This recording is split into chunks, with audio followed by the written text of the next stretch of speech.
the hour, and we are getting a lot of new and disturbing details on the alleged classified document leaker. Prosecutors say he talked about carrying out a mass shooting, had an arsenal of weapons, and actually tried to destroy evidence, they say. Ahead, how his defense team fought back. Plus, an NBC News exclusive with our teams hearing now, Florida's governor is just about ready to run for president. We're on the ground in Jerusalem right now, and that's where Ron DeSantis is. And a wild story out of San Francisco, how new videos are changing the narrative surrounding the attack on a former fire commissioner. Plus, listen to this. In our American Dream series, would you like a promotion? Really? Is getting a promotion to manager, is it really worth it? Some workers say no, they're doing the same stuff without the overtime pay. What they and their bosses are saying coming up. All right, also tonight's original, why a few big-name college quarterbacks are choosing not to see their NFL draft dreams come true tonight. Why? Because they can actually make more money staying in school. We're going to explain later in the show. All right, good day. I'm Tom Costello in for Hallie, and right now we are waiting to hear from a federal judge on whether the Air National Guardsman accused of leaking hundreds of classified documents and sending U.S. intelligence agencies scrambling will have to stay behind bars as he awaits trial. The Justice Department believes 21-year-old Jack Teixeira, who you see right there, was in court today. It's an ongoing threat to national security, say the prosecutors. Why? Because prosecutors think Teixeira still has a lot of classified documents. And according to our team in the courtroom, the prosecutors have two big arguments. First, he is, they say, a serious flight risk. He could leave the country and he could get help from a foreign adversary. And they also say he is willing to obstruct justice. Teixeira's lawyers say none of that is true. They want to see him stay at his dad's house instead. Now, remember, the FBI arrested Teixeira 2 weeks ago at his mom and stepfather's house in Massachusetts. After days of leaks on the online chat platform Discord revealed highly sensitive U.S. secrets about Russia, about Ukraine, also about some key allies. Teixeira faces 2 charges for possessing and removing national defense information and classified documents. Prosecutors say he faces potentially far more than 25 years in prison. He hasn't filed a plea yet to the charges, and they're trotting out receipts to back up the case that he is still a danger. Now, look at this. We have a picture of his apparent arsenal of weapons. Also, they showed some of Teixeira's long history, they say, of racist and violent remarks, including posts that suggest he wanted to carry out a mass shooting. And with examples of what prosecutors say is Teixeira trying to destroy his laptop and cover up the evidence. NBC's Kendallanian covers the Justice Department. He joins me now. All right, Cam, we know Teixeira's father spoke in court today on his behalf, and the judge sounded skeptical of some of what his lawyers said. So can you break it down for us? Hey, Tom, we really did hear 2 starkly different portrayals of Jack Teixeira today. The defense saying he's a 21-year-old airman with no prior criminal history who has a lot of support in the community, and they want him sent home, as you said, to his father's house. They're willing to say that he won't have any internet use, any contact with others. His father could monitor the doors with Ring cameras, but they say that there is no reason not to grant bond in this case. The prosecution, as you said, presents a starkly different portrayal of Teixeira. They say there's evidence that he obstructed justice. He destroyed some of his electronic devices. They found them in the dumpster. And they really show this long history of angry rhetoric on social media from Jack Teixeira, including one incident back when he was a sophomore in high school where it was so violent that the local police denied him a gun permit. And yet he still was able to get a top secret clearance. There's some questions about that. But the Justice Department really saying that this is such a serious case, and as you said, he may have access to more classified information, that they need him in jail, Tom. Ken, can you walk us through now some of the mountain of evidence, of the new evidence that we were seeing today? Yeah, well, first of all, the Justice Department is confirming reporting that was first in the New York Times that this leak goes back even further to even more people than we first understood. So it wasn't just this small chat room on Discord with a couple of dozen people. He originally started leaking back in February 2022 to a much wider group, some 600 people. And the other of the evidence included, as you said, his arsenal of guns and just the nature of his personal life in his bedroom, like filled with tactical gear and camouflage. He was a person with a lot of angry fantasies and conspiracy theories, and he was fascinated with mass shootings. And there was an audit conducted, Tom, of all the searches that he did on this classified system, and they found that he looked hundreds of times for intelligence reports about the Ukraine war, but also about the Las Vegas shooting, the Uvalde shooting, and the Buffalo massacre. So some pretty disturbing stuff. Okay, can we pick it up right there? Because we know, for example, that South Korea is one of the countries that was discussed in these leaked documents. The South Korean president right now is here in Washington. Can you give us a sense of whether this is having any impact, not only with South Korea, of course, but in the world, and whether the world trusts the United States anymore to handle its intelligence? So now we're talking about the damage. So I think the damage from this is mostly a public relations black eye because, look, countries like South Korea, they understand that the United States is spying on them. The United States spies on everyone except the English-speaking, very close allies, and everybody knows that. But this becomes really embarrassing, and it's become a political problem, for example, for the South Korean president when they learn that the National Security Agency of the United States may be listening to his calls. That makes him look bad, and that's what's going on right now, is that the allies are having to answer questions of their own to their own populace, and it blows back on the United States, Tom. Ken, every piece of reporting that I've read on this, your own and then elsewhere, has suggested there weren't really that many deep, dark secrets revealed here. That most of this stuff was either out there already or just kind of expected.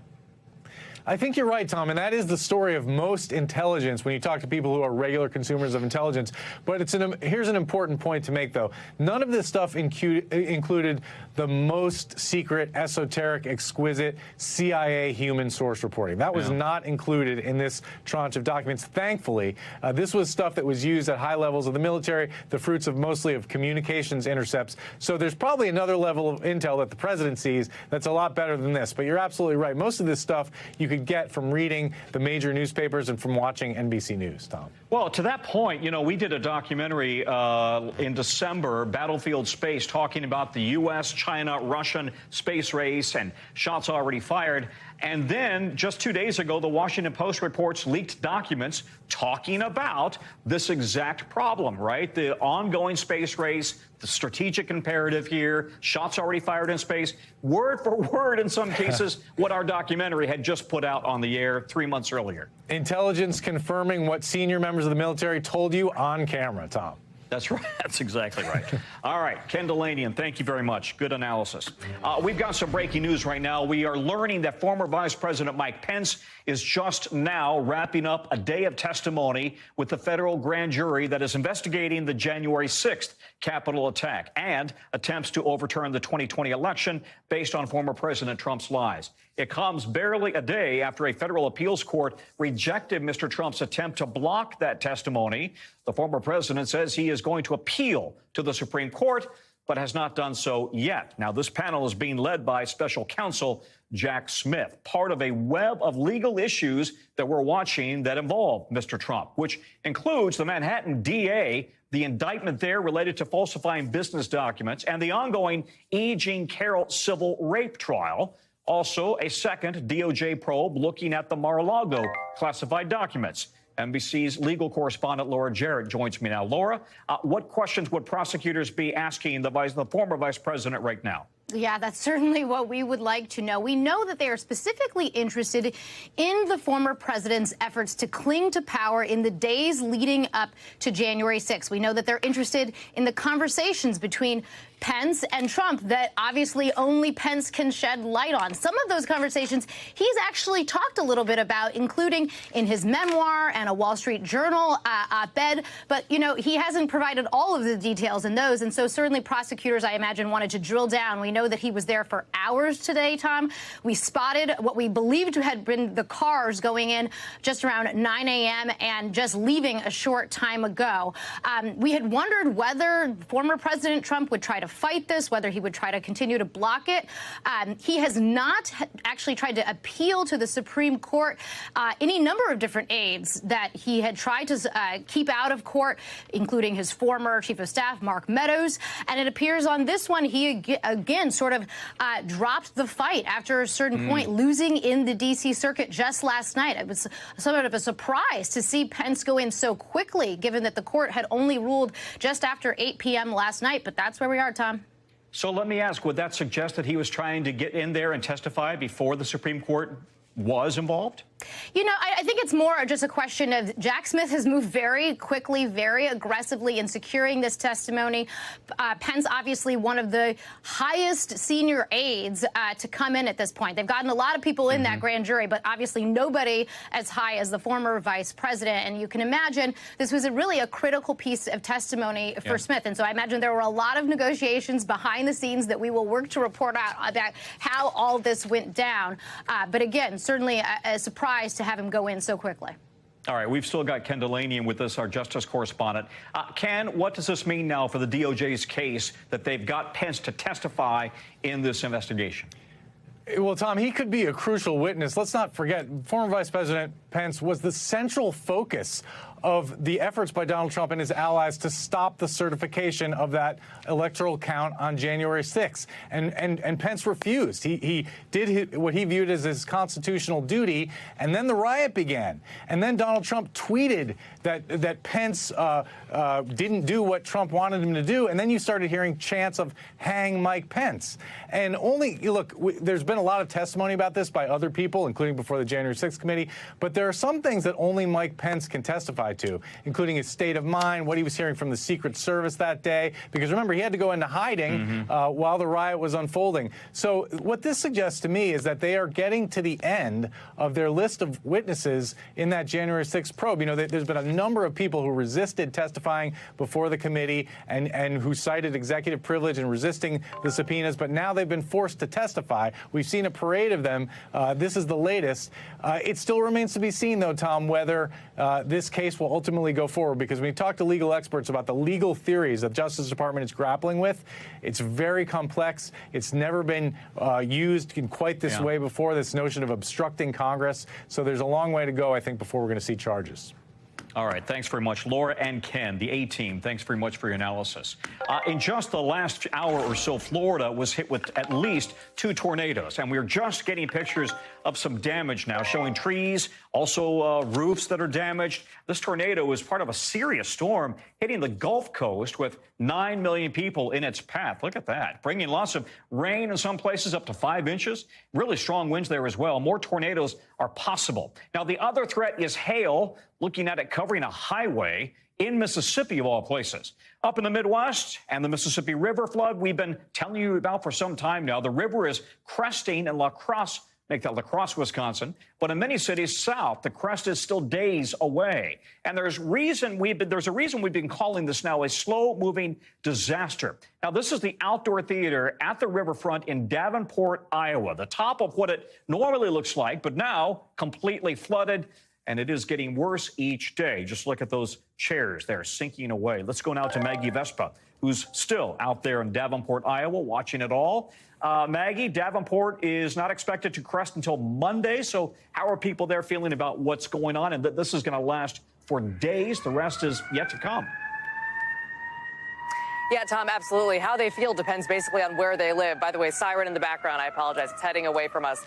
But basically, we have people, long story short, along the waterfront, their neighborhoods already flooded. They've already evacuated by boat, and likely, for a lot of them, more than 100 at last check, their gas service has already been cut off by the utility companies. They say they're doing that because out of abundance of caution, like safety measures. They say it's unavoidable. They had to take that step. But people living along the river for decades tell us even amid the floods that they see pretty regularly, they've never had that happen before. So that is pretty jarring. If you don't live along the river, you're watching this slow creep, as you just pointed out, with that graphic, kind of move in day after day. This has been going for 3 or 4 days now that we've been here. Over the last couple of days, it seems like it's anecdotally gone sort of a city block or a couple hundred yards every single day. And again, it's not cresting here until Monday. So business owners nearby are frantically sandbagging, aware that this could be among the worst of the floods in Davenport, Iowa's history. Take a listen. How confident are you that it is going to come up to your business? I'm 99.9% sure it will. How high would it get? This is probably 21.6 here. You think these sandbags would hold it back? They should. Yeah, well, they should. And everybody has their fingers crossed. That man telling us that he's also worried about the electrical outlets in his building, that if the water does indeed get to the level that forecasters say it will, and he says they usually nail it, so he trusts them, and it gets into his business, into his body shop, he worries that they would have to preemptively cut power. Otherwise, something dire could happen there. So again, we're days away from this cresting here in Iowa. At the same time, we're seeing some issues up and down the Mississippi. The USDA just announcing it's halting barge traffic across a huge swath of the upper Mississippi. And then also, we just had, Tom, and I know our team is tracking this, a train derailment in DeSoto, Wisconsin, near La Crosse, Wisconsin. 20 cars going off the tracks, 2 tumbling into the water. Again, this is right along the river. We haven't confirmed yet if the flooding is sort of a culprit in this case, but obviously the coinciding factors there indicate that it very well could be. So we're tracking that as well. Just kind of a huge mess up and down one of America's longest rivers. Tom. Yeah, we heard, by the way, that everybody on the train is out, so that's good news there. Maggie, thank you. That picture behind you says it all right there. Maggie, thank you very much. Let's take you overseas right now, where Florida Governor Ron DeSantis is stepping out on the world stage in Jerusalem as he preps for an all but certain 2024 bid for the White House. And while at the same time, he's locked in this bitter battle with Disney, supposedly the happiest place on earth. Take a look. They're upset because they're actually having to live by the same rules as everybody else. They don't want to have to pay the same taxes as everybody else. So it's a little bit much to be complaining about that. I don't think the suit has merit. I think it's political. Well, this comes on the heels of NBC News exclusively reporting that DeSantis will officially jump into the presidential race in the next couple of weeks, sometime in mid-May, we're told. That, according to 4 GOP operatives who've talked to NBC News. It's all happening against the backdrop of that fight between the governor and Disney. It's filing a new federal lawsuit against the governor, Disney alleging that the DeSantis administration has engaged in a targeted campaign of government retaliation. Allegations DeSantis is, of course, brushing off. NBC's Gabe Gutierrez is on the ground with the governor. He's in Jerusalem. Gabe, walk us through what DeSantis is doing there in Israel and why it matters, especially now. Hey there, Tom. Well, as you mentioned, there's this NBC News reporting citing several GOP operatives that DeSantis is expected to join the presidential race as early as mid-May. This trip, of course, coming several weeks before that, and it's widely seen as a way for the governor to bolster his foreign policy credentials. Now, this started earlier in the week. He's been to Japan, South Korea, Israel, and tomorrow he's expected to head to the United Kingdom. Now, Tom, he was greeted as a rock star at this event that he was at earlier today. He spoke in front of a packed auditorium, talking tough on Israel and trying to align himself as much as he could with Prime Minister Benjamin Netanyahu. And I spoke with Netanyahu, who met with Governor DeSantis just this afternoon, and he was walking a very fine line. He's reluctant to pick sides in a U.S. presidential race, of course, but I asked him point blank, which administration would he rather work with, or could he work with either a Governor DeSantis administration or perhaps a Donald Trump administration? This is what he said.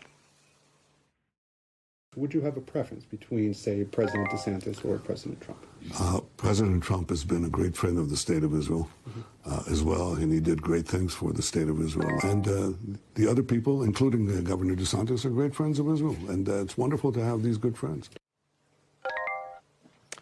So, yeah, Tom, Netanyahu, of course, very smooth political operator, saying both Trump and DeSantis very good friends of Israel. But this, again, is a trip that is seen as potentially lining up Governor DeSantis to try and bolster those credentials as he possibly prepares for a race for the White House, the legislative session in Florida ending earlier next month. Netanyahu also facing allegations in Israel of trying to undermine that democracy, but we'll leave that for another day, another story as it continues to evolve. Talk more, if you don't mind, about the all but certain presidential bid. You are kind of covering the all but certain presidential campaign. Yes, that's right. And, you know, as I said, those GOP operatives familiar with the discussions, telling my colleague Matt Dixon that that campaign is expected to launch potentially middle of next month. And one source says that it would be an exploratory committee followed by a campaign launch soon after that. But basically, political operatives are right now descending on Tallahassee in preparation for this. Now, Tom, I should mention the governor himself was asked about this a little earlier today at a news conference. He brushed it off, saying no decisions had been made. But again, there's wide anticipation here as the governor wraps up this overseas trip that we could see an announcement in the race for the White House just within the next few weeks, Tom. Okay, we'll be coming to you a lot, I think, in the coming weeks. Gabe Gutierrez, thanks very much. Tonight, Brittany Greiner is speaking out for the first time since she was released from a Russian prison back in December, part of a prisoner swap that brought her back home to the United States, telling reporters she has no plans to play overseas again unless it's part of the Olympic team. She's also talked about getting through her detention. Take a listen. I'm no stranger to hard times, so you find a way to just grind it out. Just put your head down and just keep going. Just keep moving forward. Also today, three major newspapers, the New York Times, the Wall Street Journal, and the Washington Post published a joint letter. In all three papers, they are urging the Biden administration to do all it can to secure the release of the Wall Street Journal reporter Evan Gershkovich, now detained for about a month in Russia. The Secretary of State, Tony Blinken, saying in a statement today, the United States will never stop working to secure the release of U.S. nationals who are wrongfully detained. NBC's Nyala Charles has been following all of these stories closely. Pretty emotional watching her at this first media appearance today. She had cut her hair. She looked like she was choking back a little bit. What do we know about her recovery and what it's been like? What this first season back is going to look like for her? Yeah, Tom, she was emotional, but her spirit has not been lost. She was also smiling and clearly very happy. She says to come back here on the court, though, it's been a lot of hard work and it's taken a lot of resilience, she says. She said the first day back at practice, she could barely do a plank, something she wouldn't have imagined just, more than a year ago. But she says even the toughest practices are nothing compared to what she went through as a prisoner in Russia. And Tom, she even joked saying that she'd run as many suicides as her coach wanted to. She just is really looking forward to the home opener here with Phoenix Mercury next month. She's excited to work with her teammates and also play in front of the fans that have been so strong in their support of her. Tom? Well, I would imagine she'll be greeted very warmly on the court at the first game. She's really devoted herself, though, to advocating for Americans still detained overseas. So what's the status of the efforts to bring back, for example, Paul Whelan and Evan Gershkovich? Right, yeah, she says that's a big priority for her. She says she comes from a military background, so she believes no man left behind, and she says that's why she's fighting so strongly to make sure she's not the only detained American that gets to come back home. Behind me here outside of the arena, Tom, is a mural that just went up today. It says, "Bring our families home," and on there some of the Americans that are wrongfully detained abroad, but there's more. There's the Folkley Foundation says there's more than 60 Americans in that position right now. So she says she wants to use her platform in order to help their release because she says it's the support that has gotten her here where she is today. And we did speak to the sisters of one of the men pictured there, Imad Sharghi, Tom, and she says they've been calling the Biden administration hoping that they would do more to help get their families home. But she says so far they've been unsuccessful, so they're planning a march outside of the White House next week. Just as people did for her when she was being held. Listen, real quickly, why do American players feel the need to go abroad and play like Greiner did? Is it all about the money? Yeah, she said that that's what it was for her. She's got paid more in Russia than she did here on as a WNBA player. On average, Tom, last season, WNBA players made a base salary of $100,000. Some of them are able to make 4 times as much abroad. So for her, wow. Greiner, she says that's not something she'll be willing to do, but she's advocating that female players get paid more and decrease that pay gap so they don't have to feel like they need to make that decision that clearly can also put them in harm's way. Tom? All right. Hey, that was really interesting. Thank you, Nyla Charles, who is for us in Phoenix. In the last couple of hours, we are learning that one of the 3 surviving inmates who escaped from that Mississippi jail has been captured after making his way to Houston in a stolen pickup truck. 51-year-old Jerry Raines, now in custody. He was spotted on a security camera there just a few days ago. And police are now confirming that the person who died in that fiery building in a police shootout in Carthage, Mississippi, is, in fact, Dylan Arrington, the 4th escapee. The cause of his death still under investigation. Now, Arrington is accused of killing Anthony Wells, a beloved pastor in the Jackson area. NBC's Blaine Alexander is in Jackson right now for us. You spoke, I understand, with the sheriff in Hinds County, who's explaining a bit more about how this escape happened in the first place. Can you walk us through that? Yeah.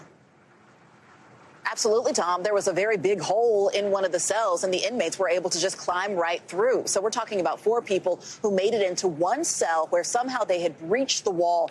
That hole led them up to the roof of the jail. I've got to say that while we were there on the premises, actually surveying this detention center, it was rather stunning how seemingly easily they could make it out. We're talking about a low roof. They were able to jump off without hitting any potential barbed wire fencing there in the area. Here's a little bit more about what the sheriff told me.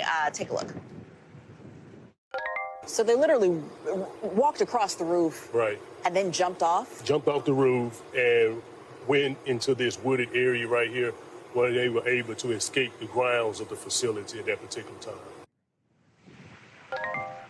So you saw what the roof looked like, Tom. We're talking about relatively low. They jumped into grass. So once you're on that roof, not too difficult to escape. Now, mind you, the sheriff tells me that they've seen other escapes within the past year from the same detention center. And I asked him, how does something like this keep happening? He says, quite frankly, they need more resources to make it more secure and hire more personnel, Tom. Yeah, I think I read yesterday they're down like 50 staffers or something like that. I mean, something really dramatic, Blaine. Listen, so now we have 1 escapee dead, another in custody. What do we know about his capture? And do police have any leads on the other 2 suspects still on the run? They believe those other 2 suspects are still in this area. But as for the man who was captured today, it was near the Houston area. We're told that he was captured as he was checking out of a hospital. He was there for treatment. Now, of course, he is in police custody and awaiting extradition. We're not yet sure what that process is going to look like, Tom. Blaine Alexander, as always, on the job. Thank you, Blaine. Coming up, another player trying to get in on the weight loss drug market. But does new data show their meds will actually work? And later, it's been a bombshell week for cable news, with one group in particular taking it pretty hard. We're going to tell you who that is. You might guess. Coming up.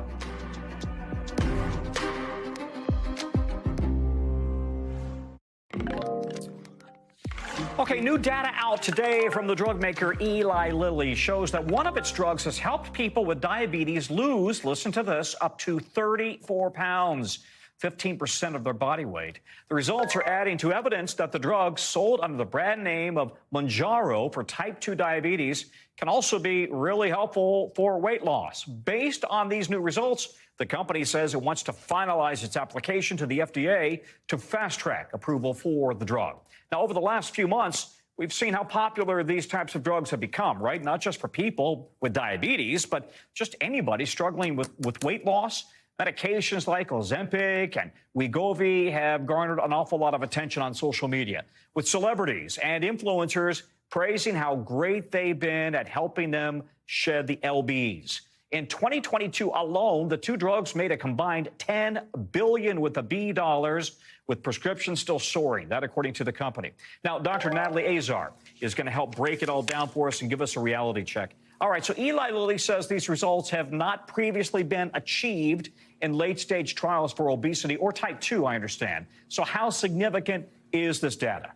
The data is actually really significant, Tom. You know, that we had preliminary data on the use of Manjaro for weight loss. We had some data in the fall, and already there, we were able to report, and we're reporting again now, that these numbers, that close to 16% of someone's weight, that's up to 34 pounds that you mentioned, that really gets close to what we see when people undergo bariatric surgery, Tom. And you can imagine, with surgery, there are significant complications from having that procedure. So to be able to do this with a medication rather than having to undergo the knife is truly, truly significant. And it adds one more tool in the toolbox for individuals who are overweight or obese and have struggled to lose weight. So I guess about 4 in 10 Americans is in some way obese or has a condition that could be described as obesity rather. I got to wonder, and pardon me for asking this, but does this just give people the excuse to keep eating poorly if they can just take a shot or a pill and start losing the pounds? In other words, keep eating the garbage all day, and then at the end of the day, you got a shot or a pill. So I understand why you could think that, but the answer is no. And the reason is really in the mechanism of action or the way these medications work. They actually do a lot of different things. They mimic certain hormones in the brain that make you feel full. So you actually feel full more quickly than if you weren't taking the medicine. They also slow down how quickly your stomach is getting rid of food. That's called gastric emptying. So you feel full more quickly. And this new drug, as opposed to Ozempic and Wegovy, not only does that, but it also helps or changes the way your body breaks down sugar and fat. So, Tom, all of this leads to, yes, you're actually eating less, but it's also doing some things to your metabolism, to insulin resistance, which is why all of these drugs were first initially approved to treat type 2 diabetes and that collateral fallout of the weight loss was something that they saw, you know, as an aside, not a side effect, but as an additional benefit of the medication.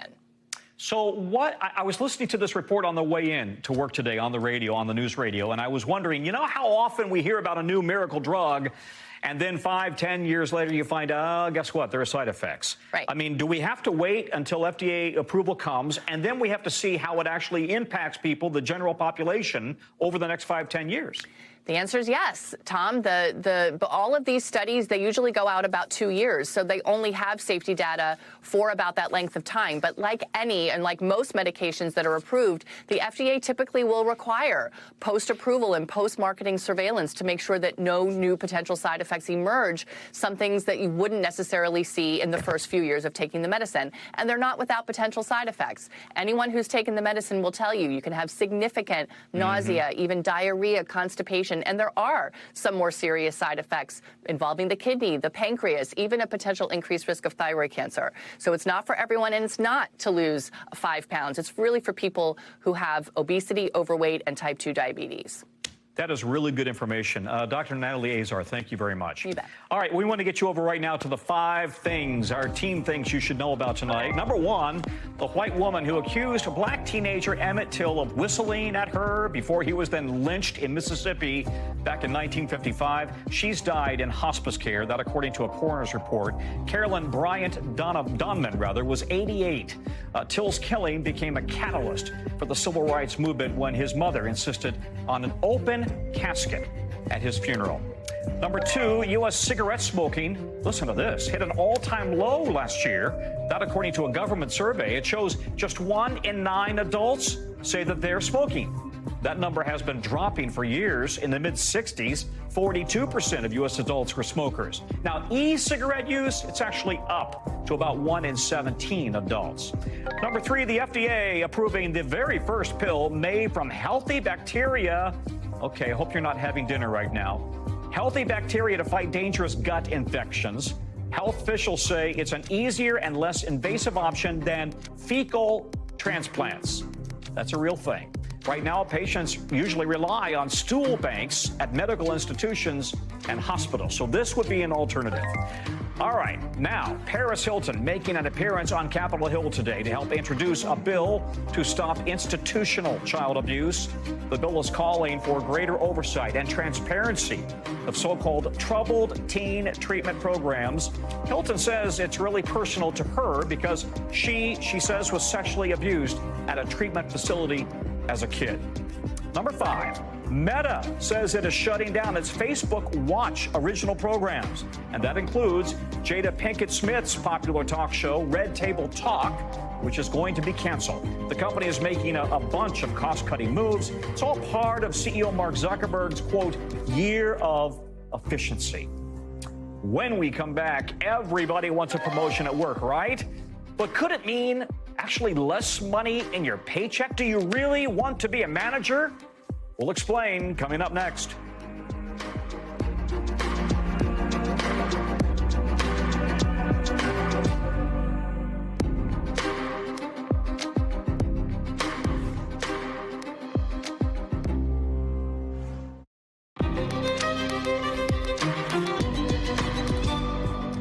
We are back. A runaway from New York's Bronx Zoo caused quite a scene today.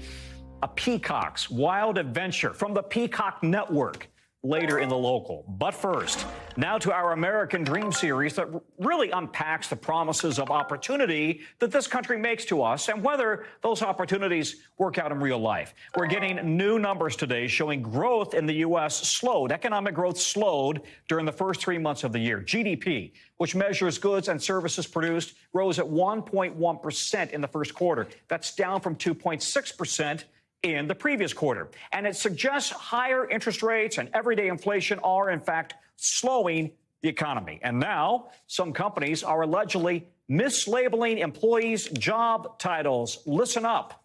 Do you really want to be a manager, even if they're only doing the job of a so-called rank and file employee? Why?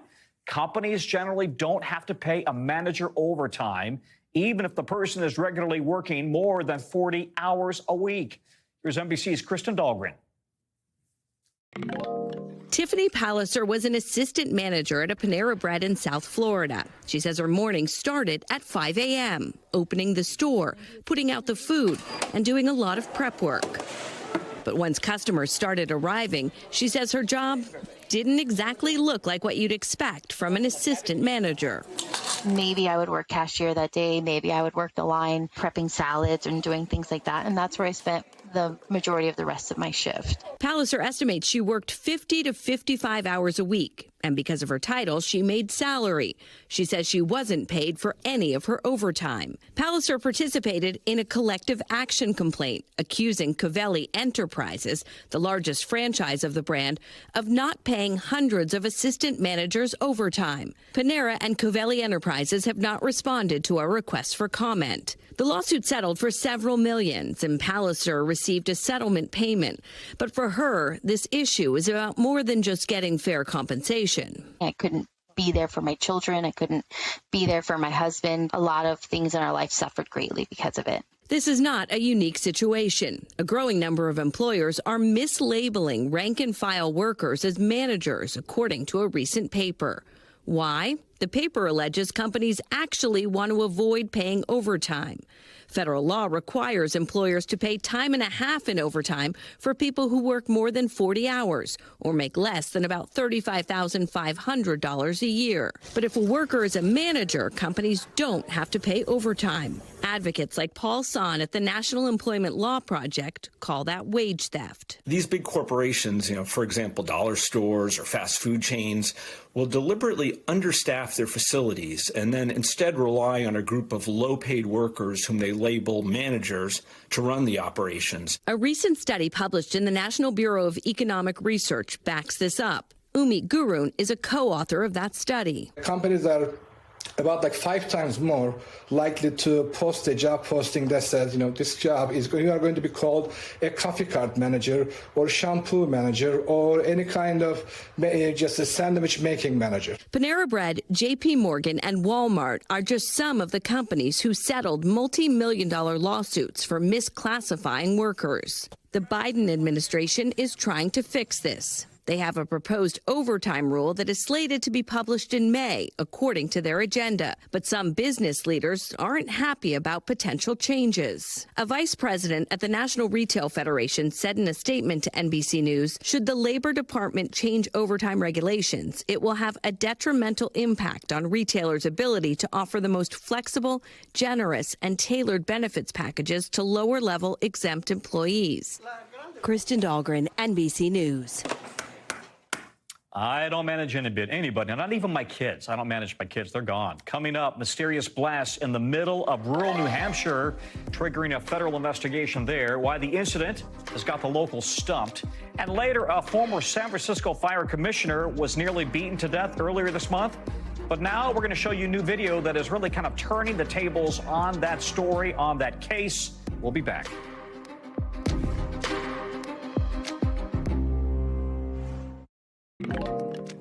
We are back, and now to the alleged attack on a former San Francisco fire commissioner. The defendant released under supervision today after that former fire commissioner didn't show up in court. It comes after new videos from attorneys on both sides could be changing the story of what really happened on April 5th. Now, the former fire commissioner says a homeless man hit him with a crowbar. You see the video that his lawyer showed in court. We see what looks like a fight. Prosecutors say that's the moment their client was hit, when, and then chased by the suspect. All right, but the attorneys for the defendant say the defendant, was acting in self-defense that day. Look here, one video they shared. The defense says the ex-fire commissioner initiated the conflict by approaching the defendant, the homeless man, and I'm quoting here, unprovoked, with what they say is either bear or pepper spray on the street. The defense also showed another video where they say a similar thing happened back in November 2021, where the ex-fire commissioner allegedly sprayed a man sleeping on the street. So we want to bring in now NBC's Guad Venegas for more. Guad, the defense is pointing to a pattern here that they say the former fire commissioner has attacked homeless people before who didn't appear to be a threat. So what's he saying about this? Tom, he says that wasn't him. We just saw these videos that have changed everything. Now, Carmignani was expected to appear in court yesterday, but he didn't go because of his injuries. He did speak to a local news outlet in San Francisco, and he shared some of the details. In that interview, Carmignani said he did have pepper spray the day of the incident, but also added that he didn't remember everything because of the injuries that he sustained. Now, this is a statement we got from his attorney that says, my client has not provided any details or whatsoever of these alleged prior incidents, and he denies any involvement. So that's what we know. Meanwhile, the public defender's office has shared the dates of other incidents that occurred in that area where other individuals in the street, Tom, were also attacked with spray. So now the prosecutors and the public defenders are going to wait for Mr. Carmignani to come back into court one more time.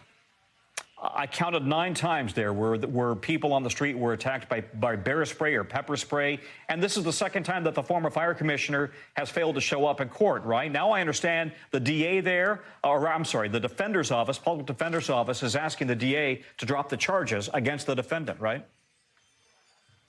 Correct. And there was some information that we shared about those charges. But just to make things clear, the district attorney's office has said that those charges remain in place. These are charges for assault and battery. Now, what's changed is that they are saying that they want to hear the testimony of Mr. Carmignani to prove these charges. Now, as you mentioned, the defendant has now been released from custody under the condition that he stays 100 yards away from the victim and also away from the entire block of Magnolia Street. So the next time we're going to hear from them in court is May 23rd. That is the next hearing when also the defendant, Mr. Dottie, has been ordered to appear in court. Tom. Okay. Guad, thank you very much. NBC News covers hundreds of stories each day, and because you could not possibly read, watch, or listen to all of them, none of us can, our bureau teams have kind of done it for us. This is what they tell us is going down in their regions. It's a segment we call The Local. From our Western Bureau, human remains found in Nevada's drought-stricken Lake Mead last summer have now been identified. The Clark County Medical Examiner says they belong to a 52-year-old Las Vegas man who went missing back in 1998. At the time, newspapers reported he went missing while fishing in the lake. His boat was found empty and running in circles. Out of our Northeast Bureau, federal investigators are looking into what caused 2 explosions in Weir, New Hampshire that left 1 person injured. ATF agents have been on the scene. The explosions happened just 13 hours apart. And out of our Northeast Bureau as well, a peacock is back in its enclosure at the Bronx Zoo after it escaped and went on a rampage in the city. Awfully colorful bird, right? That's why we call ourselves proudest peacock. He was given the name Raul by people in the neighborhood after flying off the zoo property last night. He apparently bit a man who tried to catch him. Raul returned to the zoo on his own accord. Thank you, Raul. Other news, Tucker Carlson is speaking out for the first time since getting fired from Fox News. He says in a new video about how, in his words, true things prevail, his words, but not giving too many clues about what actually happened.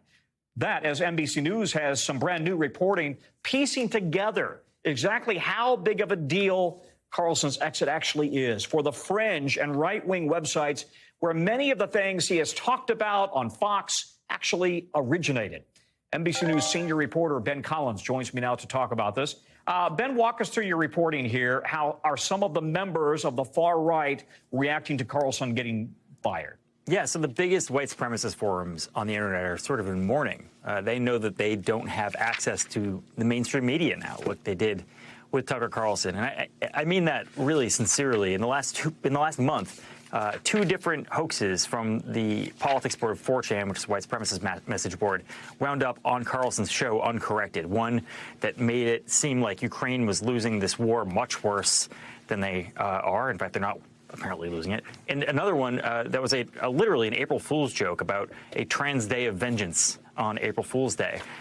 Carlson fell for both of them. They are no longer, he's no longer there to correct those things because he no longer has a show, but his fan base is very upset. They are now very far removed from the actual mainstream that they had just last Friday. I mean, let's make clear, he was behind a lot of racist, anti-Semitic, violent rhetoric on his own show. And you have firsthand experience as well with Carlson when he aired segments about your reporting or lobbed attacks against you, right? Yeah, I mean, he made Thanksgiving very hard for me this year. Let's be real. When he goes after people, and it's usually, by the way, women or people of color, when he goes after those people, you just get endless death threats, just a mountain of death threats. People's families get swatted, their homes get swatted. Really terrible things happen. There was a photographer who alleged that after his segment aired, where his name was aired out of Tucker's mouth, his home got broken into. This is a long reign of terror for anybody who he sets his sights on, especially if they're women or people of color. That is basically over. And there's this guy, Darren Beatty, who was fired from the White House, the Trump White House a couple of years ago, who basically said my pathway to getting my stuff on the air at Tucker's show is over. He said he was basically the only person on Fox who would dare to have me on. And I'm not the only case. There are other people, and nobody would dare let them on any other Fox show. That's definitely true, by the way. But Tucker would have them on and say things you won't hear anywhere on American TV. And Darren Beatty was fired from the Trump White House for speaking at a white nationalist conference. That's the sort of endorsements he was getting for years. And it's very much true. That sort of thing, even on Fox News, no longer has a home. Big changes. Ben Collins, thank you very much. Still to come, how big bucks for college football players are taking a toll on tonight's NFL draft. This is really interesting. So it's coming up next.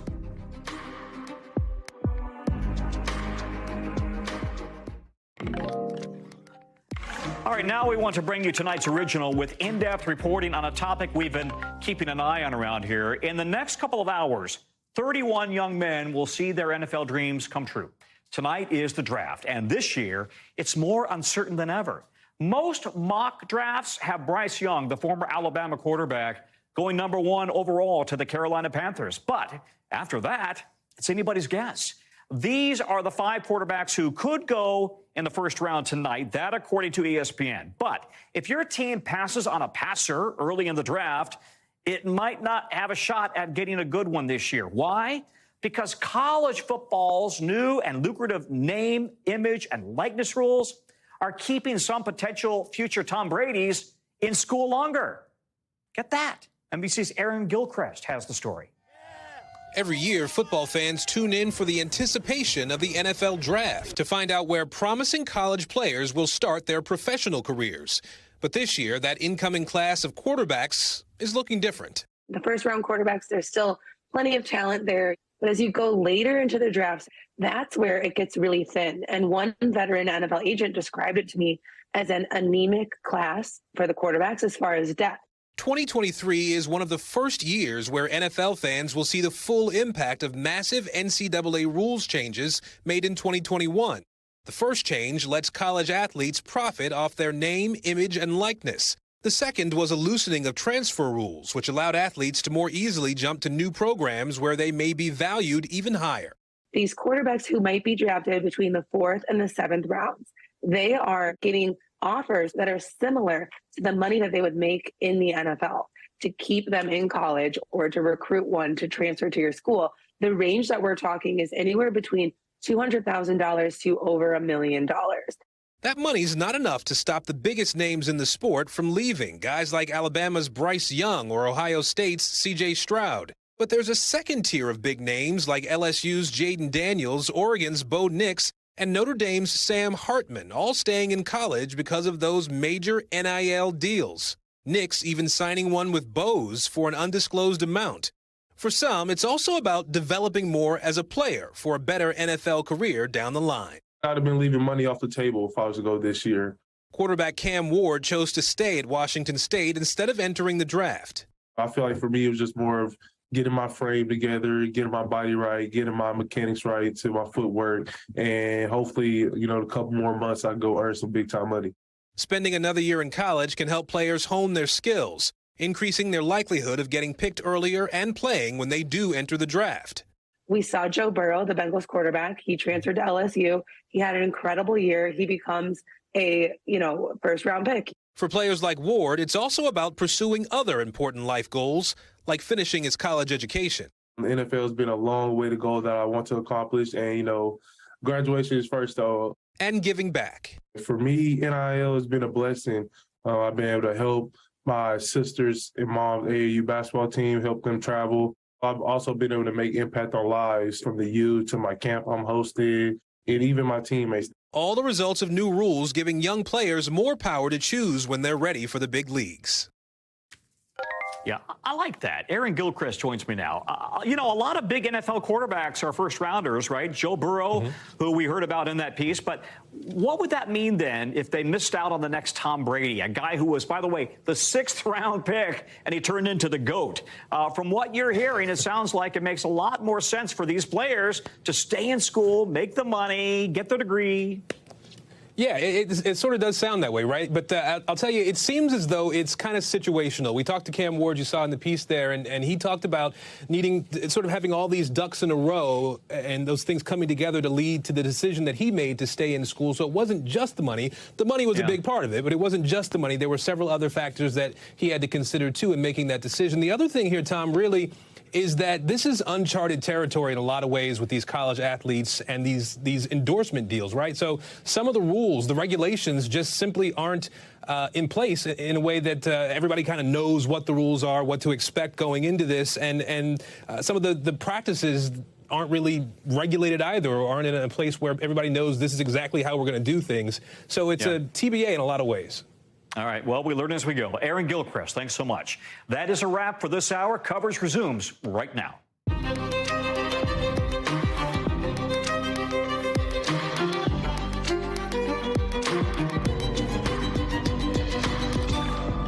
And And it is the top of the hour. We are starting with that breaking news on former Vice President Mike Pence.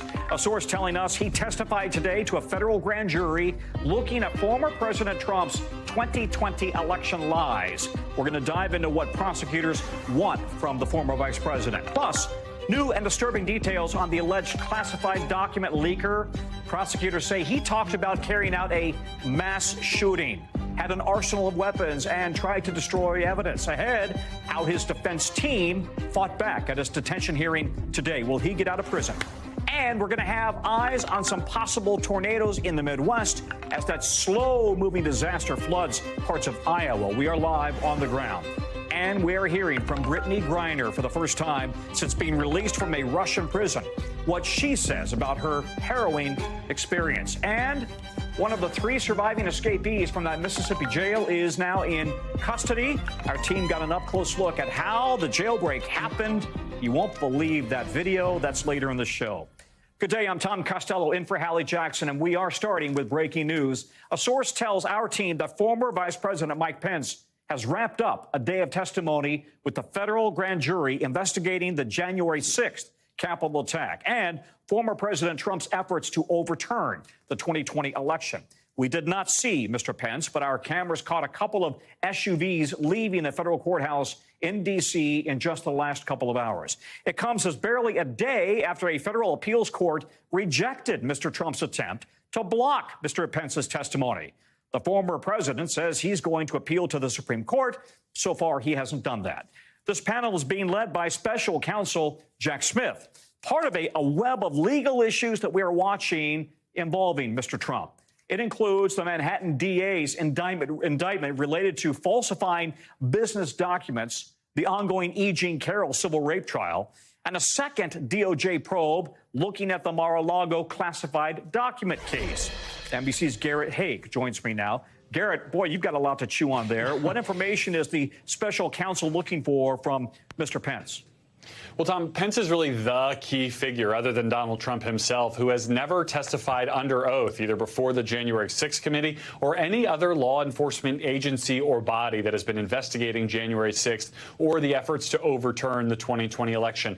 Now that he has done so, we're going to hear really for the first time, or the special counsel would have potentially heard for the first time, what went on in some of these private conversations between the then vice president and the then president in late December and early January leading up to the 6th. We've heard the discussions that we know Donald Trump had with his vice president, urging him to go through with this plan to set aside the electoral votes on the 6th. We'd heard those discussions described by others who overheard them, other West Wing figures, including Ivanka Trump, describing heated conversations, the president calling Pence names. We never heard exactly what Pence was told by then President Trump, and that could speak to the president's state of mind and could be critical information for prosecutors. Now, Pence has talked broadly about January 6th and his experience on that day in both his memoir and in a Wall Street Journal article. But, you know, what you're asked to describe under oath by federal prosecutors might be very different than how you package information when you're writing about it for a book. So a lot of attention on that testimony. But, Tom, I can tell you just within the last hour, Pence's former chief of staff, Mark Short, was on another network downplaying this testimony, suggesting that Pence has told his story and people won't be surprised by it. We'll see. Okay, that's interesting. Well, help us fit this Justice Department investigation now into the broader legal issues facing the former president. Well, look, I think a lot of observers think that it's possible that Donald Trump could be facing as many as 4 indictments in different places by the end of this year. Of course, he already faces one in Manhattan that we've all been covering so intently. The investigation in Georgia in Fulton County, which covers the same events leading up to January 6th, but with a specific focus on Georgia, the fake electors there, the president's attempts to overturn the election results there. The prosecutor in that case has said that she'll announce her decision on charges sometime between mid-July and the beginning of September. These federal cases, both the Mar-a-Lago documents case and the special prosecutor's investigation into the events of January 6th have been a little bit more of a black box. Grand jury secrecy rules apply here. It went from a DOJ investigation to a special counsel investigation. But just looking at kind of what we know about who has already testified in both of these cases, in the Mar-a-Lago documents case, they've had basically low-level Mar-a-Lago staff all the way up the chain to the president's own lawyers have been in to talk to the grand jury. And in this case, if the DOJ, if the special counsel has gotten in the former vice president really less than 24 hours after a judge ruled that he could testify, setting aside Donald Trump's appeals to the contrary, you have to think they're pretty close to completing their probe too, Tom. So this could all be reaching an inflection point or a series of legal inflection points over the next few weeks, potentially. Which case, Garrett, do you think poses the greatest risk to the former president? Is it Mar-a-Lago or is it this one here, the January 6th investigation?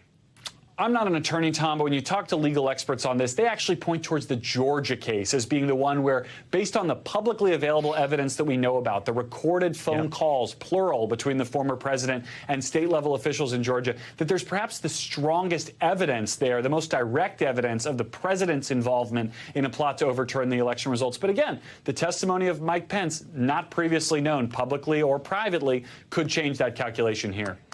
All right, Garrett, thank you very much. Garrett Hake, who is following it all from Capitol Hill. We are waiting to hear from a federal judge on whether the Air National Guardsman accused of leaking hundreds of classified documents and sending U.S. intelligence agencies scrambling will have to stay behind bars as he awaits trial.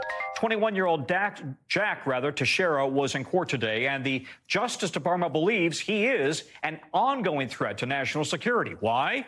Because prosecutors think he still has a lot of classified documents. And according to our team in the courtroom, those prosecutors have two big arguments. First, they say he's a serious flight risk.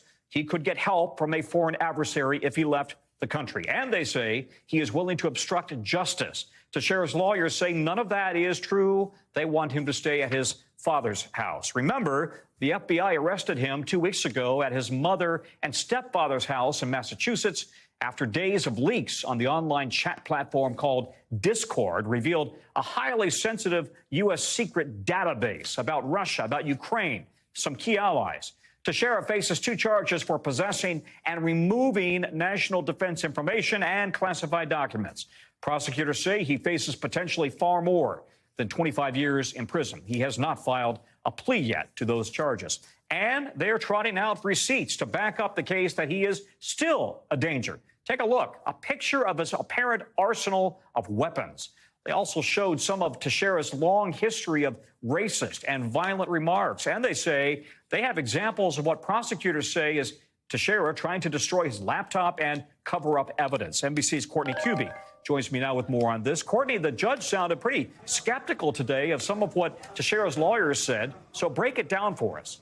Yeah, that's right. So, I mean, the hindering of evidence, let's start with that. You mentioned the laptop. They also found when they went to arrest him, investigators found that he had also smashed a gaming console. So that's what prosecutors argued, that he may try, he has already tried, they allege, to hinder evidence or to obstruct justice, obstruct the evidence, and that they're concerned he might do that in the future again if he were released. Now, the idea that he may still have access to classified information or documents and that he may distribute more of those, the prosecution didn't really provide evidence for why that would be. The assumption is that because he had this enormous trove of documents and seems that he was searching for other things that he never released information on. The concern is they just don't know the full universe of documents that he may have, that he may still release. Now, the defense, on the other hand, claimed that he's not a flight risk and that he would be in custody of at least his father, and that his father would be able to restrict his access to the internet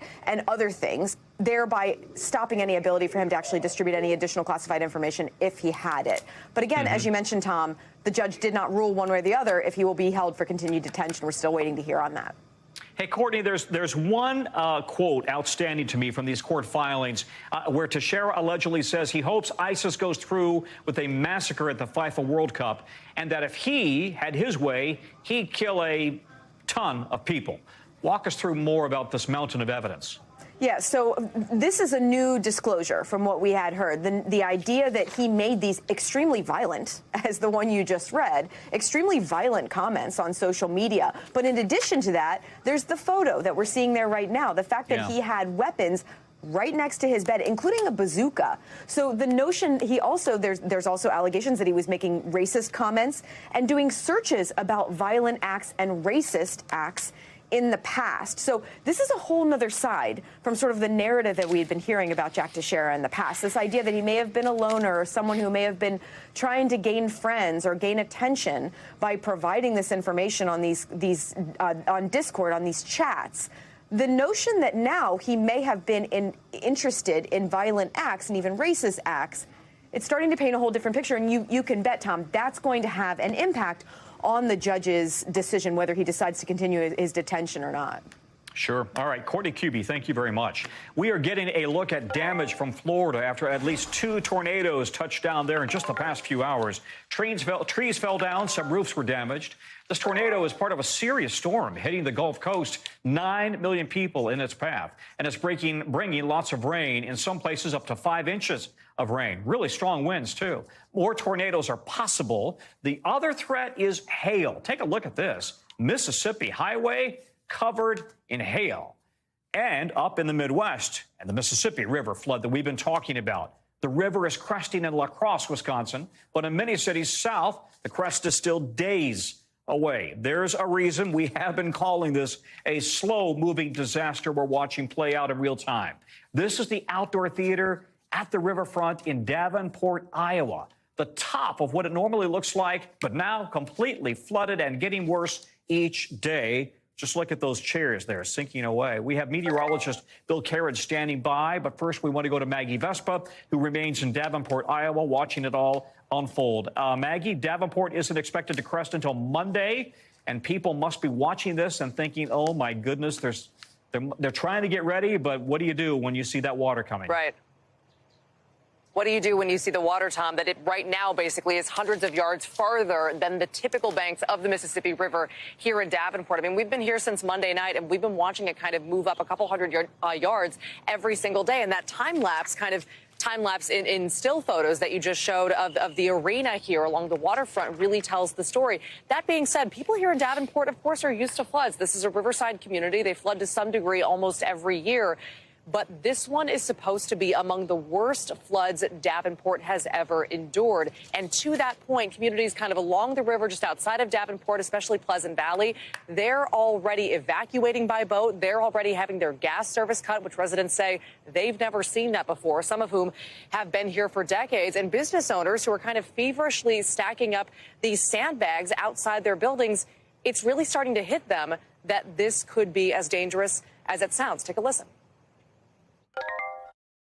How confident are you that it is going to come up to your business? I'm 99.9% sure it will. How high would it get? This is probably 21.6 here. You think these sandbags would hold it back? They should. And once again, Tom, with those concerns in real time, I mean, playing out right now, this is a long road ahead here in Davenport in particular. These waters are expected to keep rising until our forecasters say potentially Monday. So we have a long way to go. Boy. Tom. All right, Maggie, thank you for keeping watch on it for us. We want to bring in meteorologist Bill Cairns. Bill, so turning now to these severe storms down in the Gulf Coast area, what is the situation looking like now and then into the night and into the weekend? Tom, we've had some scary scenes over the last 2 hours in Florida. One that looked like definitely a tornado. We showed you some of the pictures of the trees that went down. The National Weather Service will go out and confirm it for us. And we do have one tornado warning that's still left. These are all the damage reports of either hail or wind. We've had a lot of hail in areas of Pensacola to Panama City, and we recently just had some large hail. I'll show you that shortly, and right around Flagler County. So here's the current watches. We have one thunderstorm watch until 7 p.m., another thunderstorm watch until 10 p.m., so we still have a ways to go. It's a very stormy I-95 right now through southeast portions of Georgia, and then driving southwards down along the east coast of Florida, numerous strong storms. So let's talk about that tornado warning first. This is I-10 through areas of the northern Florida. This is Georgia border here. So this is Quincy, and this is where possible rotation is. No confirmed tornado. That's just radar indicated. And then this thunderstorm that just is now moving off the coast near Flagler Beach, this has left behind a significant amount of hail. At one point, it was estimated almost 3-inch size hail with this storm. But by Florida standards, that's huge. That's almost tennis balls to baseball size coming out of the sky. So we'll wait and see if we have any pictures of that damage in the hours ahead. So for the rest of tonight, from Memphis to Tupelo, we have a chance of some strong storms. Those are just starting to form. I just showed you those strong storms around Panama City to Tallahassee, and then the east coast of Florida. And large hail. I don't think we're going to see too many more reports of tornadoes the rest of today. And this is the peak of our severe weather season. No surprise, tomorrow it fires back up in Texas. Once again, Dallas, Fort Worth, all the way down to Austin, San Antonio, and eventually tomorrow night those storms will head towards Houston. Large hail again is the biggest threat, maybe an isolated tornado. And this is all going to make for a really messy, ugly spring weekend. Not good for people doing their outdoor events. So Friday, we got the rain on the East Coast. Saturday, it's in New England. And then that next storm brings heavy rain on Sunday up the East Coast. So not good for anyone with outdoor activities. No, not at all. And that hail in Florida, that's unbelievable. Bill, thank you very much. All right, we want to take you now overseas, where Florida Governor Ron DeSantis is stepping out on the world stage. He's in Jerusalem, and he is prepping for an all but certain 2024 bid. While at the same time, he's locked in this bitter battle with Disney, supposedly the happiest place on earth. Take a listen. They're upset because they're actually having to live by the same rules as everybody else. They don't want to have to pay the same taxes as everybody else. So it's a little bit much to be complaining about that. I don't think the suit has merit. I think it's political. Yeah, we should have said Disney is suing Florida, and it comes on the heels of NBC News exclusively reporting that DeSantis will officially jump into the presidential race in the next couple of weeks. Sometime in mid-May, we're told, according to 4 GOP operatives who've now talked to NBC News. And here's the backdrop, right? That fight between the governor and Disney. Disney filing a new federal lawsuit against the governor, alleging that the DeSantis administration has engaged in a, quote, targeted campaign of government retaliation. Allegations, as you heard, the governor is brushing off. NBC's Gabe Gutierrez is on the ground in Jerusalem, still on the ground at 1:15 in the morning, I think, right, Gabe? Walk us through what DeSantis is doing in Jerusalem and why it matters, especially now. Yeah, that's right, Tom. I'm here for you. What can I say? So, yeah, we're here after it's already been a long week for Governor DeSantis. He started the week in Japan, then South Korea, now Israel, and tomorrow he's heading to the United Kingdom, all part of this overseas trade mission. And, Tom, I pressed the governor on him touting himself as a pro-business governor, going around the world and, touting his achievements in bringing businesses to Florida, attracting jobs to Florida, and yet the state's biggest employer, Disney, now suing him and calling him anti-business. But the sense I got from him today, Tom, is that he relishes this fight with Disney. He didn't seem like he didn't want to talk about this lawsuit with Disney. To the contrary, he was eager to call it political and to really fire back as this battle heats up.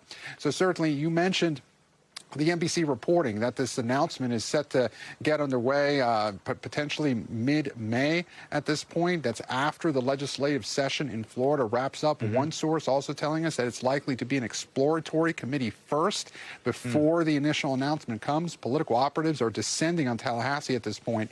But I can tell you also today, the governor trying to bolster his foreign policy credentials here in Israel. It was greeted like a rock star at the event that he spoke at earlier in Jerusalem. He also met with Prime Minister Benjamin Netanyahu. When we spoke with Netanyahu right after that meeting, I put it bluntly to him, what would he rather see, a DeSantis administration or potentially a Trump administration? Here's what he had to say. Would you have a preference between, say, President DeSantis or President Trump? President Trump has been a great friend of the state of Israel as well, and he did great things for the state of Israel. And the other people, including Governor DeSantis, are great friends of Israel, and it's wonderful to have these good friends.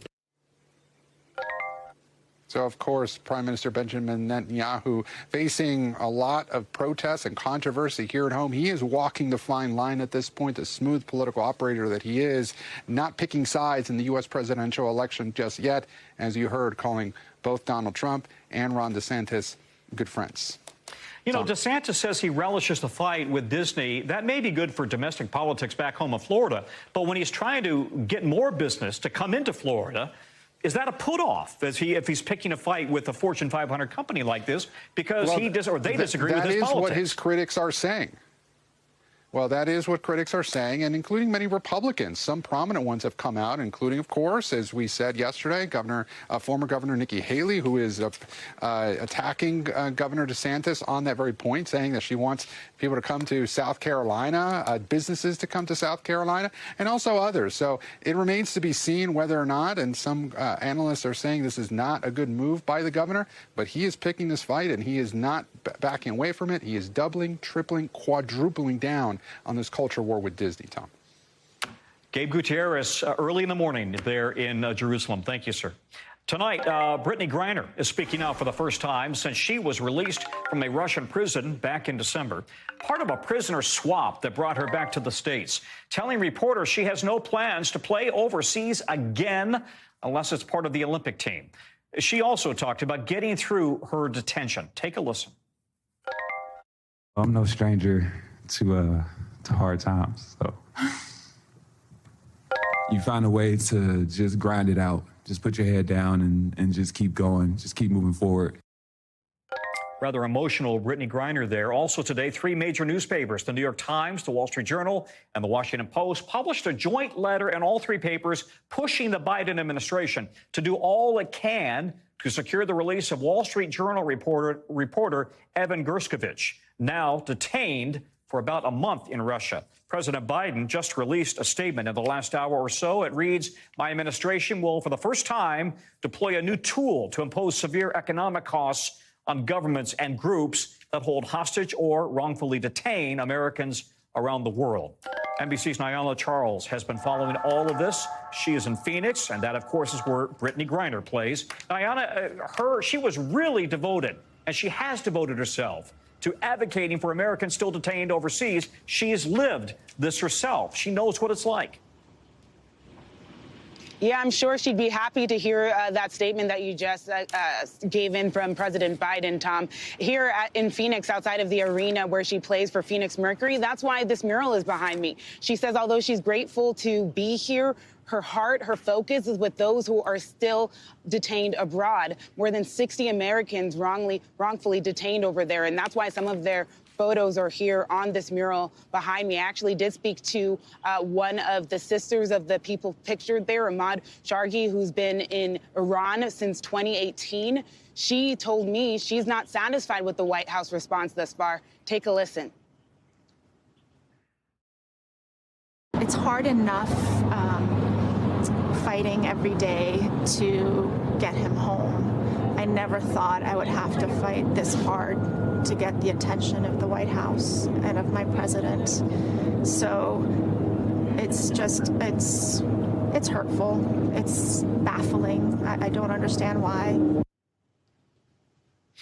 She's part of the Bring Our Families Home campaign. She was here with Brittany Greiner here for this mural. And she says next week they're actually planning a march in front of the White House to bring more attention to this cause, calling on the White House to do more to bring Americans that are detained abroad back home.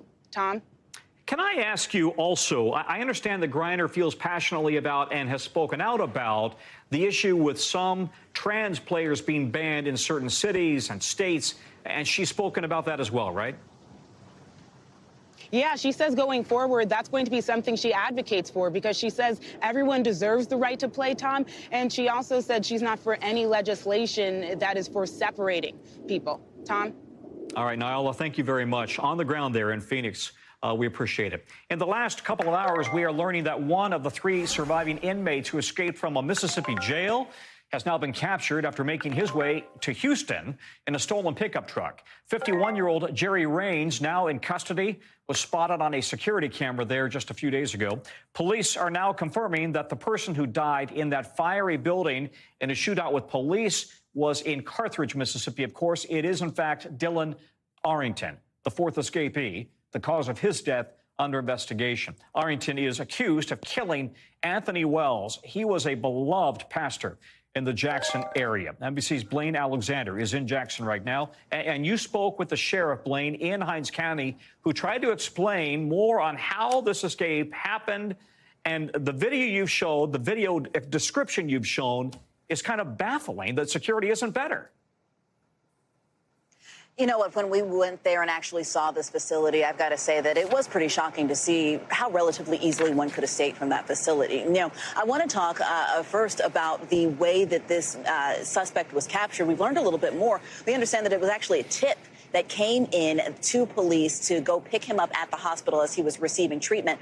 That's how he was able to be brought into custody. But Tom, you're right. All of this is about how they were able to. Now, this showed me the path that they took, walking across the roof, jumping off. They were even caught on security camera. And he tells me that, quite frankly, they're lucky that there weren't more inmates that were able to escape. Here's a little bit more about what he told me. Take a look. How were they able to escape so relatively easily? Well, they were able to compromise a wall in the cell. Once they did that, they got access to the roof. They used some type of tool or something to be able to breach the roof and get out of the facility. So you heard him say they used some sort of a tool. I asked him, you know, what does that look like if he had more details? All of this is still under investigation, Tom, but certainly safe to say that, you know, since Sunday, they've taken additional measures. I asked, is that sustainable? They've brought in extra staff. He says, no, they need more funding, quite frankly, to be able to shore all this up. All right, so we have one suspect who's dead, one suspect who's captured. Still two others are on the run, right? Any leads on where they may be? Yeah. You know, the sheriff told me that he still thinks they're somewhere here in the Mississippi area. He says he doesn't think that they got as far, for instance, as Raines did down in Texas. He thinks they're in the area, that they possibly have ties to this area. And this is still a massive search. Remember, these are people that are considered dangerous, that are possibly armed. And so certainly they're continuing that search. Local law enforcement as well as federal officials taking part in this, Tom. NBC's Blaine Alexander. Thank you, Blaine. Coming up, train cars are floating in the Mississippi River after a derailment in Wisconsin.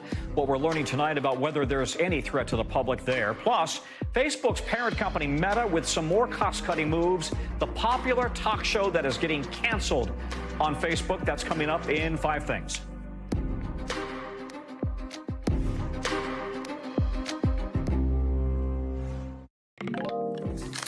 Bottom of the hour now, and legendary TV host Jerry Springer, a pioneer in daytime television, most known for his high-energy, controversial, and often profane self-titled show, died today. He was 79.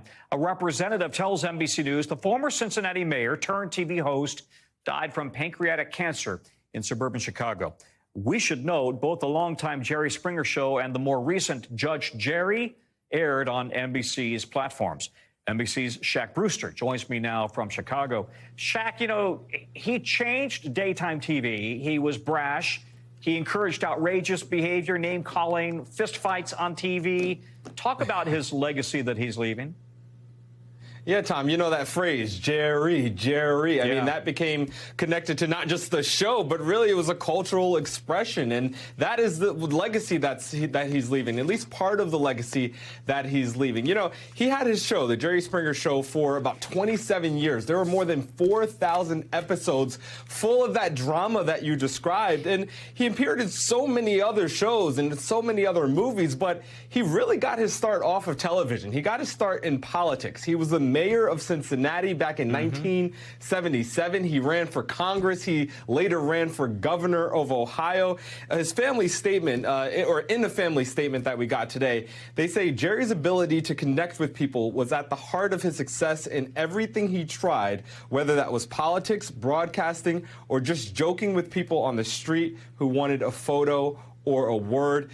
Tributes today have been pouring in all over social media. Everyone from fellow 90s anchor or talk show host Maury Povich, who said he was shocked and saddened by Jerry Springer's death, to the actual security supervisor of the Jerry Springer Show. I want you to listen to a little bit of the interview he did with Miguel Almaguer.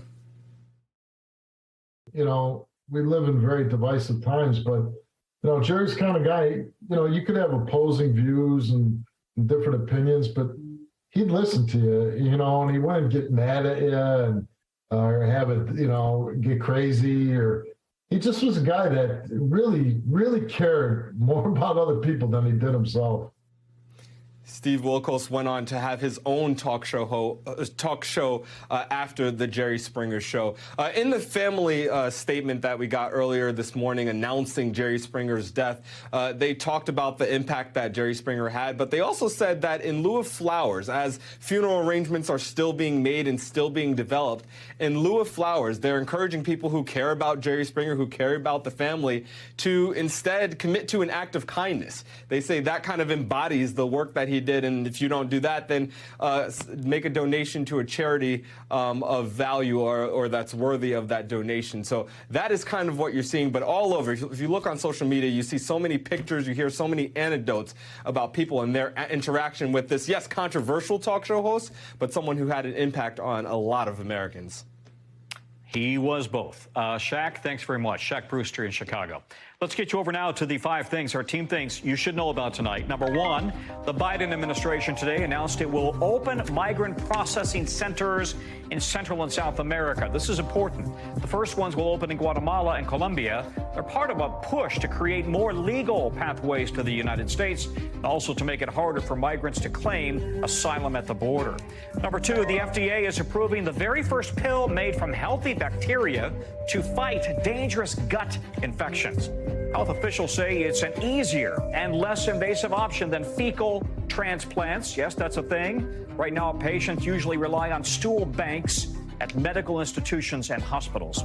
Number 3, another train derailment today, this time in Wisconsin. Several container cars went stumbling off the tracks right into the Mississippi River. No one seriously hurt. Emergency management folks there say that there is no need to evacuate the area. The train was apparently carrying batteries and paint. Investigators are still figuring out what caused that derailment. Number 4, an NBC News exclusive, Jenny Craig warning employees about potential mass layoffs as it starts winding down physical locations and looking for a buyer. That, according to communications that the big weight loss company sent to its staffers this week. Spokespeople and executive officers at Jenny Craig did not respond to our request for comment. Number 5, Meta says it is shutting down its Facebook Watch original programs. That includes Jada Pinkett Smith's popular talk show, Red Table Talk, which is also going to be canceled. The company is making a bunch of cost-cutting moves, all part of CEO Mark Zuckerberg's year of efficiency. When we come back right here on News Now, why some workers say getting promoted isn't actually worth it. They don't like the management title. That's coming up in our American Dream series.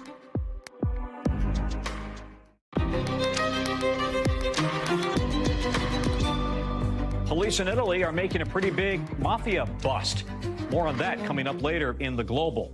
But first, for us, Tucker Carlson is speaking out for the first time since getting fired from Fox News. He says in a new video about how, in his words, true things prevail. His words. But he's not giving too many clues about what actually happened to him. NBC News, meanwhile, has some brand new reporting piecing together just how big of a deal Carlson's exit is for the fringe and the right-wing websites where many of the things he talked about on Fox actually originated. Conspiracy theories, racism, anti-Semitism. NBC News senior reporter Ben Collins joins me now. All right, Ben, walk us through your reporting here. How are some people on the far right reacting to the fact that they've now lost their mega mouthpiece in, I'm not sure if it's mainstream media, but certainly a big voice on cable TV? Yeah, one of the highest rated programs on cable TV. They are really panicking right now because they don't have that voice. It used to be, let's try to get something to Donald Trump's Twitter account. Let's try to get something to Tucker's show. And now they can't. Nick Fuentes, the white nationalist who met with Donald Trump a few months ago, and Kanye West as well, for a dinner, he called it soft red pilling. Basically the idea that on Fox News, Tucker could reach people with these white nationalist talking points that others could not. He could, throw a few $5 words in there too. And you saw also Darren Beatty, this guy who, was fired from the Trump White House for attending a white nationalist conference. He said very basically, this is the this is going to be a big problem for us if we're ever going to try to actually push this stuff out there. He said he's the only person on Fox who would ever dare to have me on. If there's no other show like this on Fox News, these people just have to remain on the sewers of the internet. All right, so that sets up the next question then. What sewer might these right-wing nationalist, anti-Semites, racists go to in order to spew that stuff? Yeah, they will remain on 4chan. They will remain on Truth Social and all these. And they're closed-off message boards like Stormfront and all the old-fashioned white supremacist boards. They are really interested in Twitter right now. They are interested in buying a blue check and getting their stuff out there. White supremacists have purchased blue checks over the past few weeks and got tens of thousands of followers. That's because they think Elon is their guy and he will stand up for them. So far, basically has in those spaces. So that's the tip of the spear for them now. But it's not just sort of in ambient American life. It's not in like waiting rooms and at military bases like it was just last Friday on Tucker's show. Yeah, I think what you just said is critical, right? It's no longer sitting in waiting rooms at the doctor's office or on a military base or just on television in somebody's home. And that must dilute that message somewhat. Yeah, I mean, it's mandatory that Fox News is on in commissaries at military bases. So, that's just not there anymore. It's just some other show. Yeah, let's make it clear. It's absolutely fine to have any programming with a different political viewpoint, but this was the extreme that often was quite vulgar. Ben, thank you very much. Ben Collins, appreciate it. All right, now to our American Dream series that unpacks the promises of opportunity this country makes to us and whether those opportunities are really working out in real life. We're getting new numbers today showing growth in the U.S. slowed during the first 3 months of the year. The GDP, which measures goods and services produced, rose at 1.1%. in the first quarter. Now, that's down from 2.6% GDP in the previous quarter, and it suggests higher interest rates, everyday inflation are slowing the economy. And now some companies are allegedly, listen to this, mislabeling employees' job titles. They call them managers, even if they're only doing a job of a so-called rank-and-file employee. Why? Because companies don't have to pay a manager overtime, even if the person is regularly working more than 40 hours a week. NBC's Kristen Dahlgren has more. Tiffany Palliser was an assistant manager at a Panera Bread in South Florida. She says her morning started at 5 a.m., opening the store, putting out the food, and doing a lot of prep work. But once customers started arriving, she says her job didn't exactly look like what you'd expect from an assistant manager.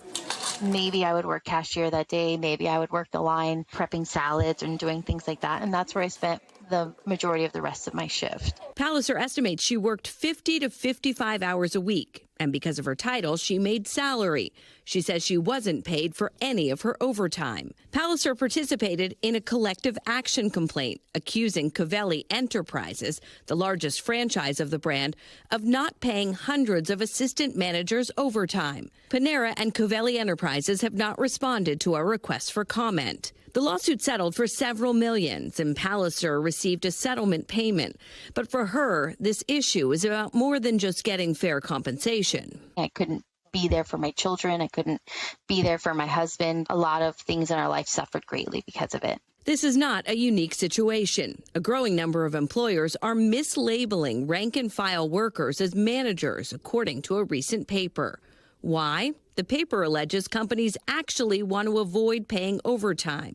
Federal law requires employers to pay time and a half in overtime for people who work more than 40 hours or make less than about $35,500 a year. But if a worker is a manager, companies don't have to pay overtime. Advocates like Paul Son at the National Employment Law Project call that wage theft. These big corporations, for example, dollar stores or fast food chains, will deliberately understaff their facilities and then instead rely on a group of low-paid workers whom they label managers to run the operations. A recent study published in the National Bureau of Economic Research backs this up. Umi Gurun is a co-author of that study. Companies are about like 5 times more likely to post a job posting that says, this job is you are going to be called a coffee cart manager or shampoo manager or any kind of just a sandwich making manager. Panera Bread, JP Morgan, and Walmart are just some of the companies who settled multi-million-dollar lawsuits for misclassifying workers. The Biden administration is trying to fix this. They have a proposed overtime rule that is slated to be published in May, according to their agenda. But some business leaders aren't happy about potential changes. A vice president at the National Retail Federation said in a statement to NBC News, should the Labor Department change overtime regulations, it will have a detrimental impact on retailers' ability to offer the most flexible, generous, and tailored benefits packages to lower-level exempt employees. Kristen Dahlgren, NBC News. Coming up on News Now, a new truce in Sudan, how long the ceasefire could go later in the Global. Plus, new video in an assault case in San Francisco. It suggests the victim attacked first. That's next.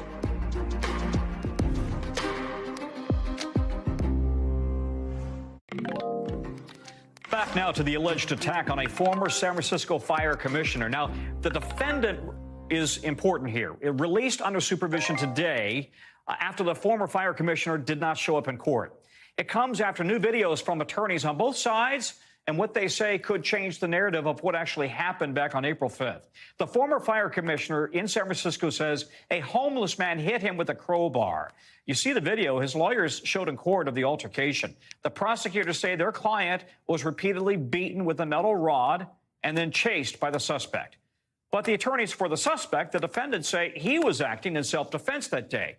Look at here. One video they shared apparently shows, according to the defense, the ex-fire commissioner initiated the conflict by approaching the defendant with what they say is either bear or pepper spray. The defense showed another video where they say another incident happened in November 2021, where they say you can see, they believe it is actually the commissioner, allegedly spraying a man sleeping on the street. So we want to bring in now Guad Venegas for more on all of this. Guad, the defense is pointing to a pattern. They claim the former fire commissioner has been attacking homeless people before, right? And yet, apparently, we didn't know about this threat. Tom, that's what the public defender is now saying. So the former commissioner, Darren Carmignani, says he is not responsible for those previous attacks. Now, he did speak to a local news outlet in San Francisco, and he gave some details of what he remembers from the night of the attack. He says that he did have pepper spray that he used to defend himself that day of the attack, but accidentally pointed that pepper spray at himself. Now, we're looking at a statement shared by his attorney that says that he does not or has not provided any details whatsoever about the alleged prior incidents, and he denies any involvement. Meanwhile, the public defender's office has shared the dates of these other incidents that they say took place in that same area in which someone sprayed individuals on the street with pepper spray or bear spray. Again, the former fire commissioner, Carmignani, is saying he is not responsible for that.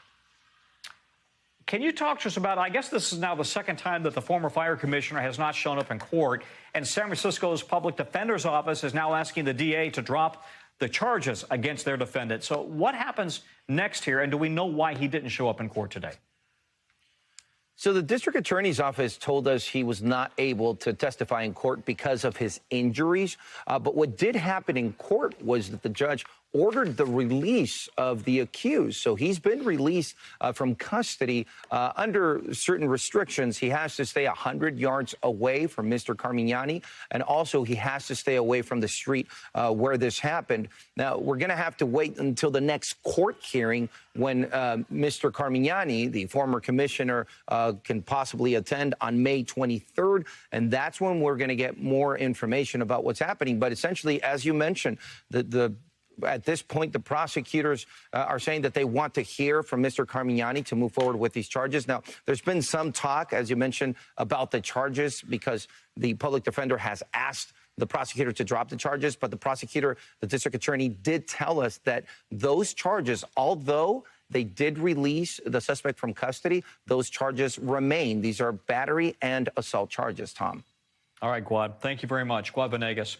NBC News covers hundreds of international stories each day, and there's no way you can possibly watch, read, or listen to all of them. So our foreign desk has done it for you and for me. So here are some of the things they're telling us to keep an eye on. It's a segment we call The Global.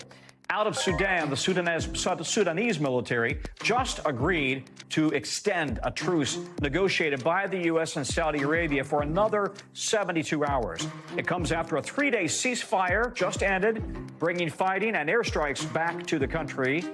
A humanitarian crisis is unfolding after 12 days of violence, with both foreigners and Sudanese locals trying to get away from the brutal fighting there.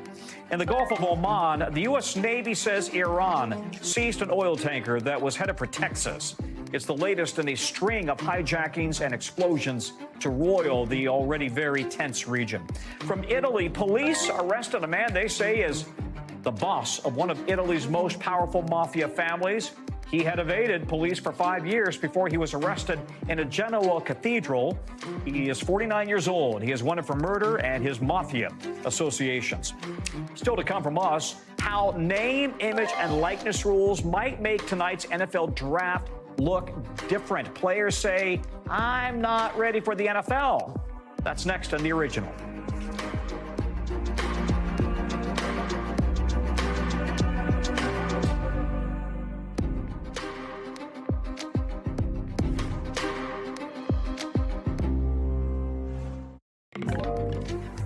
Back now, we want to bring you tonight's Original with in-depth reporting on a topic we've been keeping an eye on.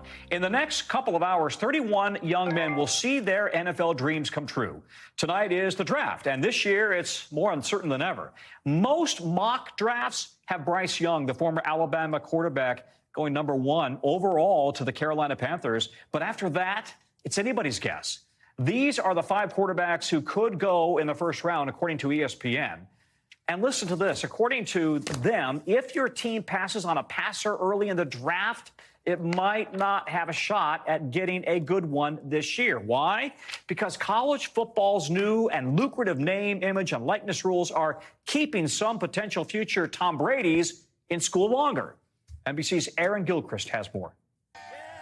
Every year, football fans tune in for the anticipation of the NFL draft to find out where promising college players will start their professional careers. But this year, that incoming class of quarterbacks is looking different. The first-round quarterbacks, there's still plenty of talent there. But as you go later into the drafts, that's where it gets really thin. And one veteran NFL agent described it to me as an anemic class for the quarterbacks as far as depth. 2023 is one of the first years where NFL fans will see the full impact of massive NCAA rules changes made in 2021. The first change lets college athletes profit off their name, image, and likeness. The second was a loosening of transfer rules, which allowed athletes to more easily jump to new programs where they may be valued even higher. These quarterbacks who might be drafted between the 4th and the 7th rounds, they are getting offers that are similar to the money that they would make in the NFL to keep them in college or to recruit one to transfer to your school. The range that we're talking is anywhere between $200,000 to over $1 million. That money's not enough to stop the biggest names in the sport from leaving, guys like Alabama's Bryce Young or Ohio State's C.J. Stroud. But there's a second tier of big names like LSU's Jaden Daniels, Oregon's Bo Nix, and Notre Dame's Sam Hartman, all staying in college because of those major NIL deals. Nix even signing one with Bose for an undisclosed amount. For some, it's also about developing more as a player for a better NFL career down the line. I'd have been leaving money off the table if I was to go this year. Quarterback Cam Ward chose to stay at Washington State instead of entering the draft. I feel like for me, it was just more of getting my frame together, getting my body right, getting my mechanics right to my footwork, and hopefully, a couple more months I go earn some big-time money. Spending another year in college can help players hone their skills, increasing their likelihood of getting picked earlier and playing when they do enter the draft. We saw Joe Burrow, the Bengals quarterback. He transferred to LSU. He had an incredible year. He becomes a, first-round pick. For players like Ward, it's also about pursuing other important life goals, like finishing his college education. The NFL has been a long way to go that I want to accomplish, and, graduation is first, though. And giving back. For me, NIL has been a blessing. I've been able to help my sisters and mom's AAU basketball team, help them travel. I've also been able to make impact on lives from the U to my camp I'm hosting and even my teammates. All the results of new rules giving young players more power to choose when they're ready for the big leagues. A lot is going on here. Aaron Gilchrist joins us now. That's an impressive kid. Yeah, He's he a very really is. impressive kid. All right, so listen, you do have some who might make it, right? We talked about who could be the first quarterback choice. But does that mean then that you as a team may be passing on the Tom Brady of your generation? Mm-hmm. By the way, who was, I think, what, 6th or 9th? Yeah. And then he became the GOAT, right? Yeah, you know, for these kids, it's interesting to think about how they're having to make these decisions, right? It's sort of situational, but if you're a player, if you're a good player, and there's money on the table, and you could benefit from another year of experience at the college level, it's hard to walk away from that and still get your degree and do all the things that you might normally do in college. It's hard for some kids to walk away from that. But this is all really uncharted territory in a lot of big ways. And so we're going to see how it all shakes out as these NIL deals keep happening. But you run the risk of playing in college and then getting hurt, and then you can't play in the NFL. There's always some risk involved. You're right. Yeah. All right, buddy. Thank you. Aaron Gilchrist, good reporting. Thank you. That is a wrap for us at this hour and for the one before as well. Top story, picking up the story and the coverage right now.